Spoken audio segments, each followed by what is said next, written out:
بسم اللہ الرحمن الرحیم۔ السلام علیکم ورحمۃ اللہ وبرکاتہ۔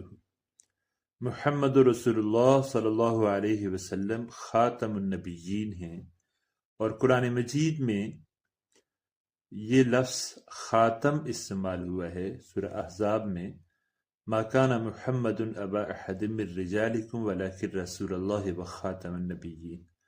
خاتم کہتے ہیں مہر کو۔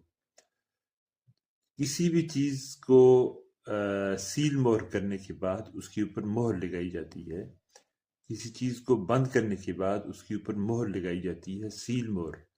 اور یہ خاتم جو ہے اسی معنی میں ہے، یعنی محمد رسول اللہ صلی اللہ علیہ وسلم نے انبیاء کا جو سلسلہ تھا اس پر مہر لگا دی ہے، یعنی آپ کے آنے کے بعد اس پہ مہر لگی ہے۔ اب یہ سلسلہ ہمیشہ کے لیے بند کر دیا گیا ہے۔ اسی طرح خاتم یعنی مہر جو ہے یہ عبارت کے آخر میں لگائی جاتی ہے۔ جب بھی کوئی عبارت لکھی جاتی ہے یا خط لکھا جاتا ہے تو اس کے آخر میں مہر لگا دی جاتی ہے۔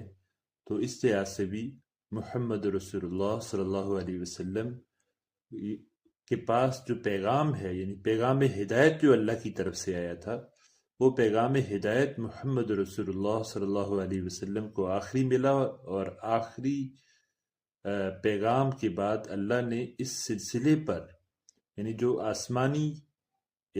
آسمانی وحی اور جو پیغامات اللہ کی طرف سے آتے تھے، اس پہ اللہ تعالیٰ نے مہر ثبت کر دی محمد رسول اللہ صلی اللہ علیہ وسلم کے ساتھ۔ دوسرا، آخری نبی ہونے کا جو مطلب ہے وہ خاتم سے کیا جاتا ہے۔ خاتم کا مطلب ہوتا ہے ختم کرنے والا، یعنی سلسلہ نبوت کو ختم کرنے والا، اور محمد رسول اللہ صلی اللہ علیہ وسلم کی آمد سے ہی نبوت کا سلسلہ ختم ہوا ہے۔ آپ آئے تو نبوت کا سلسلہ ختم ہو گیا، اور آپ ہی خاتم ہیں، یعنی نبوت کے سلسلے کو ختم کرنے والے ہیں۔